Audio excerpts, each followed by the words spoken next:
That evolved to the conversation of what's going on in Syria with ISIS, where, Perry's take is that Barack Obama's sitting on his hands. And my take is it's out of Barack Obama's hands. It's in the military's hands, and they're not showing any cards. He's just going out there and being the spokesman. But I think that they're going to take a very, very serious and aggressive approach. Thank you. This very dangerous group that has evolved. Go ahead, Phil. He is the commander-in-chief. You understand? Just like you are of your business. You're the commander-in-chief. He is not sitting on his... He is sitting on his hands. Perry's absolutely right. He's doing nothing. And right, Phil, wouldn't you expect, Phil, him to be on TV tonight, no later than tomorrow, to speak to the country or to speak to the world? Well, the last time he spoke to the country, he said, "I have no plans, I have nothing." Phil, I know that you're not a big fan of Barack Obama, and I'm going to tell you straight, as your friend, I was a fan of his when he was running in his first term, and I now am extremely disappointed by his performance and by his lack of finishing what he starts. But what I'm telling you right now, no matter what president would be in office right now, they are going to take the advice of the men with balls. And those are the guys who run the military. And I'm in my view, and this is what I believe, I think that the military are the ones that are advising him. And he's not going to do anything without the military's. Well, Frankie, you may be right, but if they're advising him, it's by phone because he's never in the fucking White House.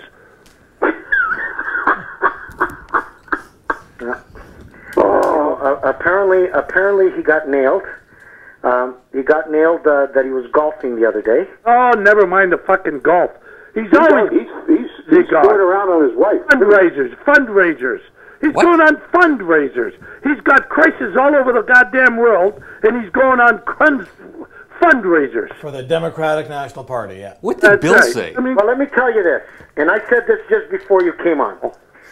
If Barack Obama fucks up this thing with ISIS, the Democrats will never be in power again for another fucking billion years. He will wipe the party off the face of the earth.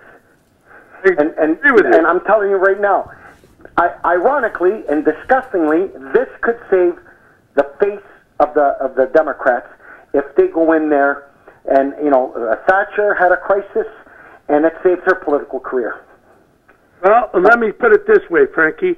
He's probably, in the next week or so, going to give amnesty to 5 to 7 million illegal aliens who will all vote for the Democratic Party, okay? Without a doubt, they will. You understand that? Well, they fit the mold, though, Phil. They fit the mold of the Democrats. That's right. They're on welfare and they don't work. That's right. I don't think it's fair to generalize because there's a lot of hardworking people. I agree, Frank, but you got to make the country. Come to the country to bust their ass. Wait a minute. And you can't generalize because there's assholes in every type of group, and we all know that. Okay, fine. But if they're letting them cross the border that easily, don't... I agree. I agree. There should be some sort of criteria to protect the interest of the American citizens. Well, don't you think that there are some, I don't know, terrorists, that's the lack of a better word, are coming across with all these people? You know what? Right now, the most important thing to me as a citizen of the world is what the Americans are going to do to spearhead this unbelievable resurgence. Well, they're not going to be the ringleaders, not with Barack Obama in charge. You see, I disagree on this one, Phil. And I'm on your side, and you've made some valid points when we've talked personally of your completely disenchantment of the President of the United States and what he's done for you being a taxpayer and being an American citizen. Yeah, because... I concur, and I agree with you. But I believe... Go ahead, I'm sorry, Phil. Go ahead. I was just going to say, I heard Perry say his signature thing is the Obamacare, correct? I think you said that, Perry. Unless he does something with this ISIS. Unless he does something with ISIS. I don't think he's the guy. I think the Joint Chief of Staff, the guys who are the protectors of the fucking world, and you're right. Oh my! He's the big guy. I believe that they're the ones who are going to make the call, and I think that right now, the most valuable way that the Americans have always been successful in this kind of situation that's happened is they find a rat, a Judas. They give him a big suitcase with lots of cash and a nice condo on the French Riviera, and he rats out everybody. Okay. And then they go in and drop a big, giant, fat fucking bomb. George G.W. Bush went into Iraq. He had the Congress vote. And first vote, everybody voted, and then Democrats said, well, we didn't get our vote in. He went back and voted again. And everybody voted to go in to there because everybody on that Congress, Senate and House, believed there were weapons of mass destruction, and that's why they went in. But this is a little different because Bush sold that. He was the commander, and he did. This is a little different. ISIS is helping the Congress and everybody make a different decision when they have a journalist, an American journalist, and they cut his fucking head off in front of everybody. I think it's a little different now than somebody going in and lobbying because we need a war because of this. Nobody needs to lobby this. The pressure that's on the United States of America to lead this crusade is incredible. And the Brits have run out of patience. And they were the first one to come out and say, you know what, we're taking this fucking serious. You're right. If you travel, and you're a British citizen, and you travel to any of these countries where this is going on, he ain't coming back. But he has to go to Congress if he wants to go in and put boots on the ground. He has to. Look, I agree with you. Declaring war. I agree with you, but I also believe that Congress and everybody is working in the background right now because everybody is looking at this as a very serious issue. But Frank, I'll tell you what he's doing, in my opinion. He's waiting for another country, like Britain or like Germany, to lead the charge. Because he's sick and tired of trying to solve everybody else's. The Chancellor, I saw her speak the other night, and she, the Chancellor of Germany, she is 150 billion% behind any solution to stop this. Yeah, that's what her speech. I was very impressed by the way this lady spoke. This lady reminded me of Margaret Thatcher. Very serious lady. Looked right in the camera, fiery eyes, and she said she will do whatever it takes to stop this craziness. Well, and I agree with you, Frank, but she better step up to the box. She better get a bat. But because she's watching. I think everybody's coming to the plate. The Italians have put their hand out as an alliance to the Brits and the Americans. The only people that I have not heard anything from is the French. Well, I guess not. They got their own problems. Yeah. No, but I've always heard that they sell a lot of arms out there. This is if you don't. I still haven't. I know the Brits, the Germans, the Italians now are coming in a big way to support. Canada is behind it 100%. But the Brits were the ones who put their foot out before anybody else on really saying how they're going to stop anybody from their country coming back. You know what pisses me off more than anything, though? When you watch these lunatics, you'll see them driving Fords and Chevys, and they've got all the American stuff that was left there for the Iraqi people to defend their country. And this guy announced that they were leaving, and he leaves everything.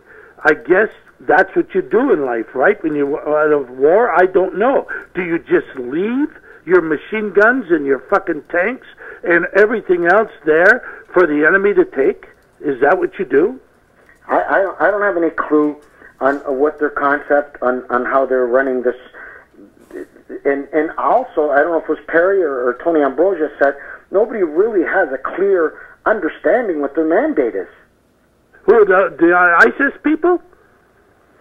No. Right now, the media really doesn't have an understanding of what their mandate is, a clear understanding of what they're trying to accomplish by cutting the heads off two journalists. They kidnapped several other people. Nobody knows what they want to do, and they let one guy go. How about all the women that they cut their heads off, and the kids they cut? Their mandate is to kill all infidels. That's what it is. It's a caliphate. They want to destroy Israel and destroy America. They wanted. I'm just telling you right now. There's, I've watched some of the footage that they've put on social media, and it's pretty. They're pretty serious about what they're going to do and how they're going to do it. And there's a lot of young guys on there. There's women. They're attracting a lot of women to join their cause. If you don't join, you die. No, I'm talking about people, women, that are Americans, and people that are Canadians, and people that are British. They aren't either, Frank, if they're joining ISIS. No, I'm trying to respond to what Phil said, Billy. Billy says if they don't do it, they die. And that's when that's what the Somalians did, and that's what the Rhodesians did in Rhodesia when they went and took kids from their parents and made them join the army. Right? My point on what's different here is there's people that are living in countries where they don't have to have any fear. They're living in democratic and high standard of living countries, and they're leaving to go over there with being pushed off the face of the earth. Yeah, there's about 400 or 500 of them. I think there's 500 from Britain, and there's about 80 from the United States with American passports that are there, and there's probably a couple from Canada.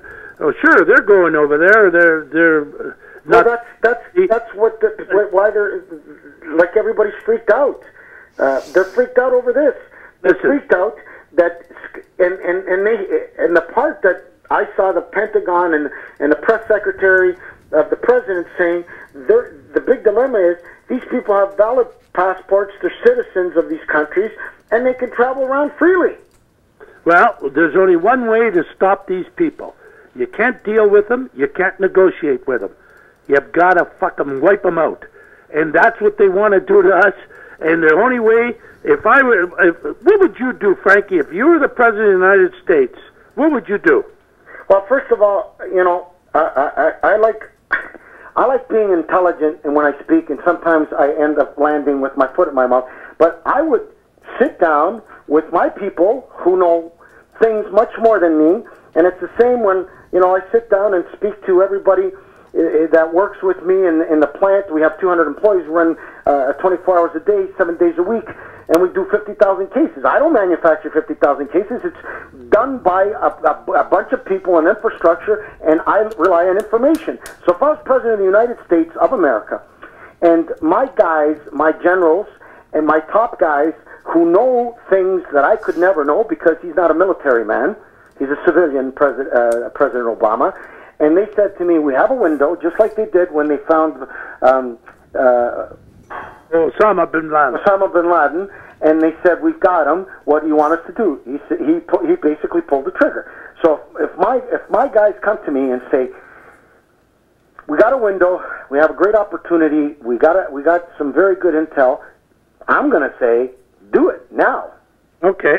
Now, let me tell you what I would. And I believe, without jumping on a bandwagon of being a Barack Obama supporter, I'm a supporter of the United States. I'm so proud that they are our cousins to the south. I love the United States.